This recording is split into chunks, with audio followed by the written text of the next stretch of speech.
बिस्मिल्लाहिर्रहमानिर्रहीम। स्टूडेंट्स, आज हम इंटरप्रिटेशन सीखेंगे साइकोलॉजिकल डायग्नोस्टिक टेस्ट रॉर्शach-फिंक टेस्ट की। जैसा कि आप जानते हैं ये एक प्रोजेक्टिव टेक्निक है और बहुत अहम प्रोजेक्टिव टेक्निक है। इसके थ्रू आप बहुत सारी ऐसी अनकॉन्शियस रियलिटीज़ के बारे में जान सकते हैं जो आपको किसी भी ऑब्जेक्टिव टेस्ट में नहीं मैसर आती। लेकिन इसकी इंटरप्रिटेशन जो है वो टेक्निकल भी है और इम्पॉर्टेंट भी है, क्योंकि इसमें ह्यूमन सब्जेक्टिविटी काफ़ी प्रिवेल कर सकती है।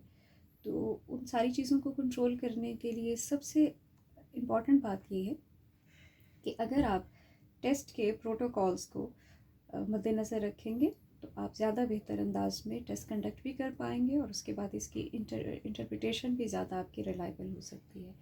इस ज़िम्मे में कुछ अहम चीज़ें हैं जिनको जानना ज़रूरी है। सबसे पहले जिस चीज़ के बारे में आपकी इंफॉर्मेशन होनी चाहिए वो है लिस्ट ऑफ रिस्पॉन्सेस, यानी जो आपके पास रिस्पॉन्सेस आएंगे उनको आपने किस तरह से रिकॉर्ड करना है। वो आपके पास मैनुअल का पार्ट है। आप देख सकते हैं कि there is a list of symbols and abbreviations जो आपको इंटरप्रिटेशन के लिए यूज़ करनी है। इनकी जो ये सिंबल्स हैं, इनकी जो डिटेल्स हैं, इनके बारे में भी जानना ज़रूरी है। एंड आफ्टर इट ये आपको हर जगह पे हेल्पफुल होंगी।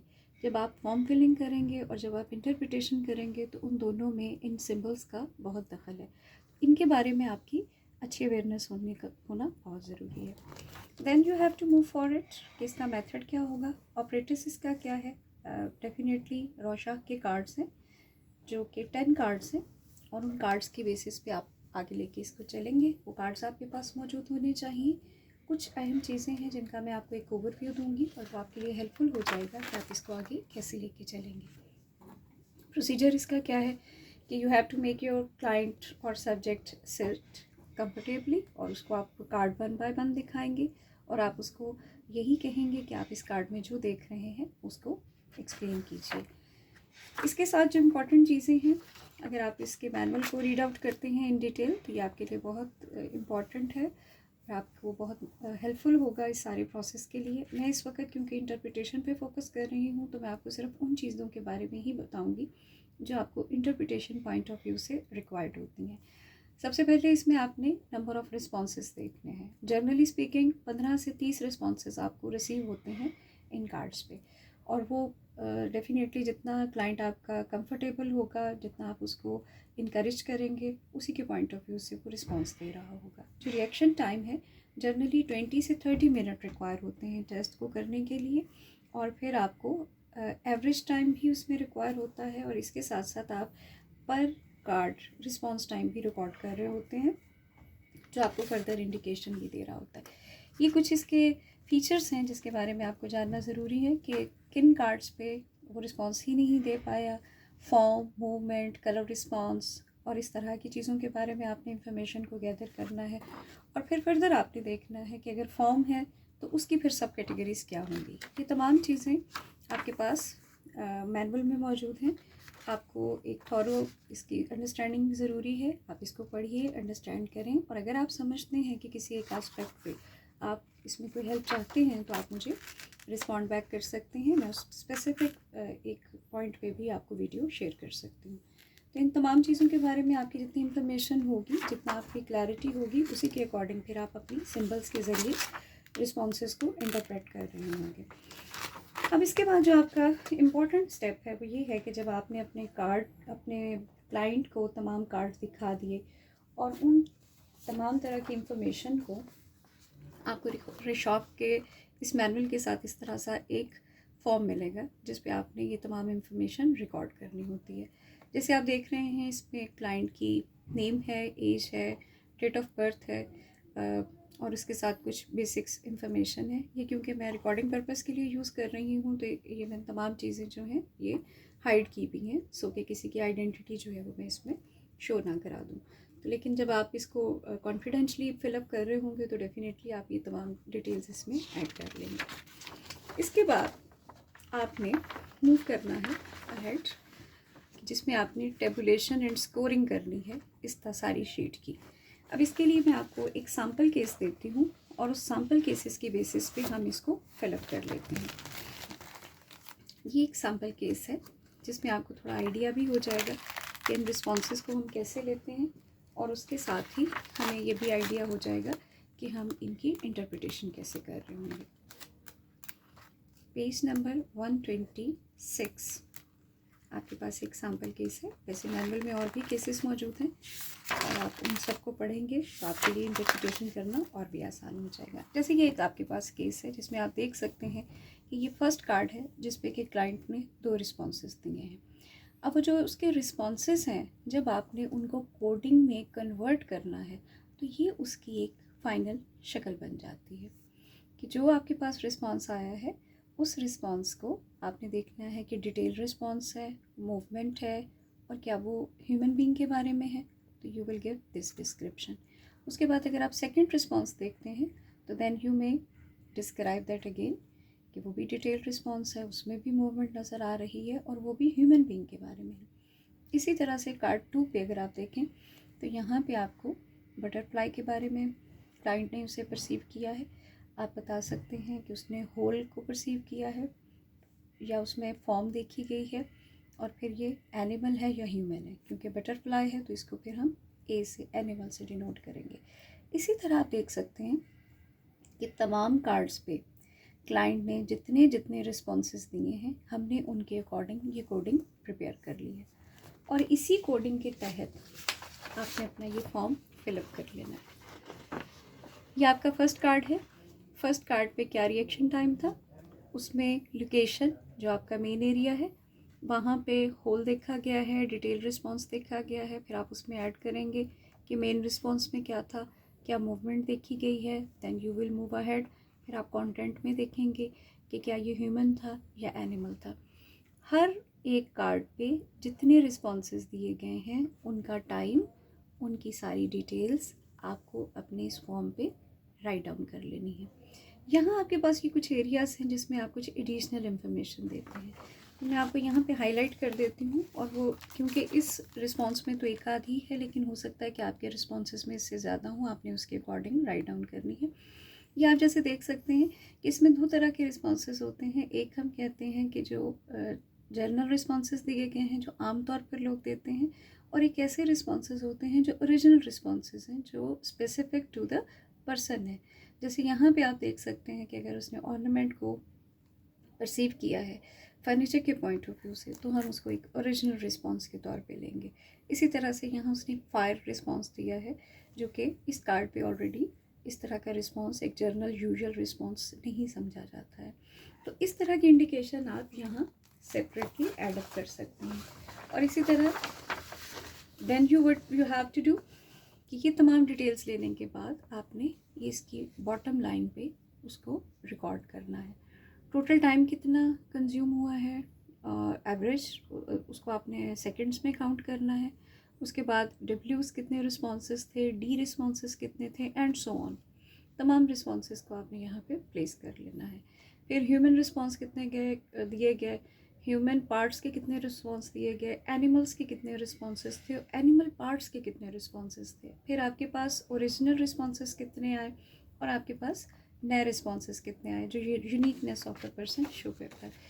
इसके बाद आपने ये second part of the form जो है इसको फिलअप करना है। This is very easy. जिस तरह से आप यहाँ देख रहे हैं कि आपने ये तमाम कैलकुलेशन इस पर कर ली है, इसी तरह you have to move over here. यहाँ आपको क्या करना होगा कि यही वही एब्रीवेशंस या सिंबल्स लिखी हुई हैं जिनकी बेसिस पे हमने अपने रिस्पॉन्सेस को इंटरप्रेट किया था, यहाँ आपने उसको क्वांटिफाई ग्राफ की सूरत में शो अप कर देना है। फॉर एग्ज़ाम्पल अगर आप देखें तो मूवमेंट जो है उसके आपके पास कितने रिस्पॉन्सेस थे, मूवमेंट कितनी शो हुई थी, 5। यहाँ पे हम 5 पे प्लॉट कर देंगे और इसको आप मिला देंगे। या आप कलर से भी कर सकते हैं, या आप लेड पेंसिल से भी कर सकते हैं, या आप सिर्फ स्पॉटिंग भी कर सकते हैं। इम्पॉर्टेंट एलिमेंट ये है कि वो शो अप हो, हाईलाइट हो, और एक ही ग्लांस में सिंबल पे रिस्पॉन्सेस जो हैं वो आपके शो हो सकें। देन अहेड आपके पास जो फर्दर सबसे एक बड़ा एलिमेंट था जिस पे आपके पास रिस्पॉन्सेस आए थे, दोज वर कि आपको एफ पे यानी आपकी जो फॉर्म के ऊपर रिस्पॉन्सेस थे वो जब आप इस पे प्लेस करेंगे तो वो 14 थे, तो you have to place over here इसको आप कलर से भी कर सकते हैं, इसको आप हाईलाइट भी कर सकते हैं, that is up to you, जिससे कि आप इसको शो करा सकें. And then you have to give other two responses which are FC and CF. और इस दोनों पे आपके पास responses हैं. FC you have 2, तो वो आपने यहाँ प्लेस कर लेना है, और CF आपके पास 1 है, तो वो आपको यहाँ इंडिकेट हो जाएगा. इसके बाद ये कुछ जो इम्पॉर्टेंट पार्ट है इसको आपने फिलअप करना है.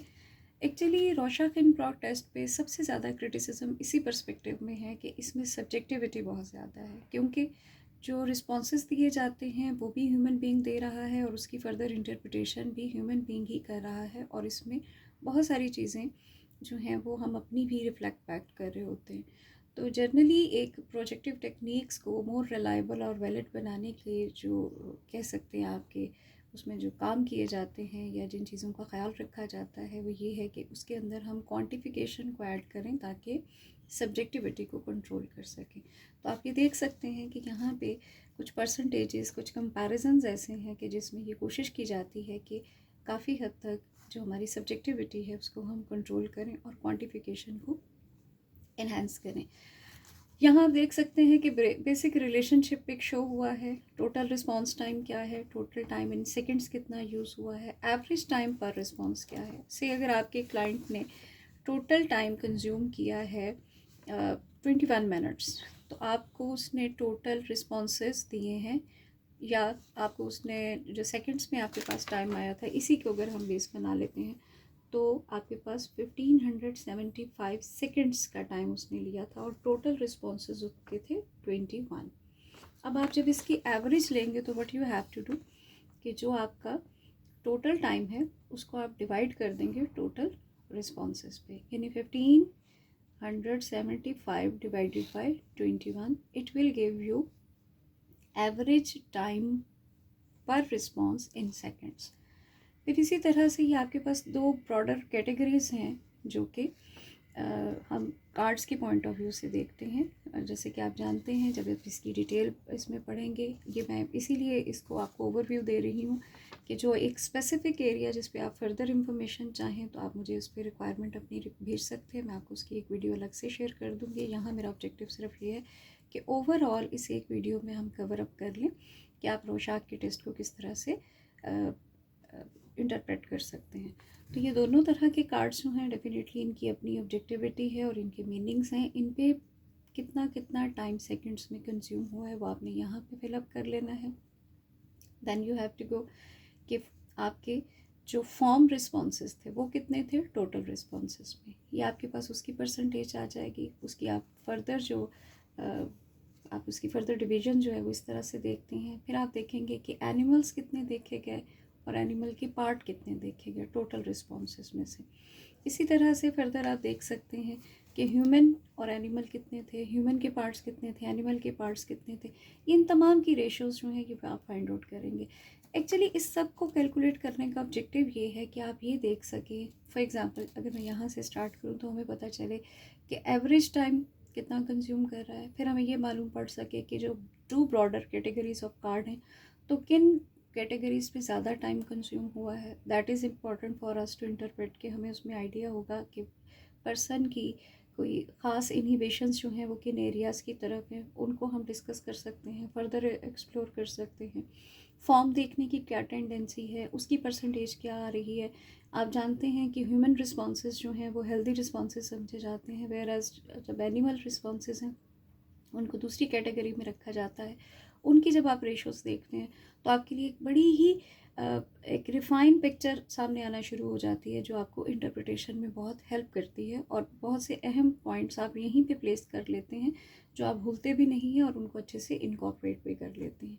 इसी तरह से फर्दर आप देख सकते हैं कि कुछ और इम्पॉर्टेंट एरियाज़ हैं जिनकी आपके पास रेशोज़ यहाँ मौजूद हैं, और उनको भी एक कंपैरिजन फॉर्म में आप देख सकते हैं और उसको भी अपनी इंटरप्रिटेशन का पार्ट बना सकते हैं.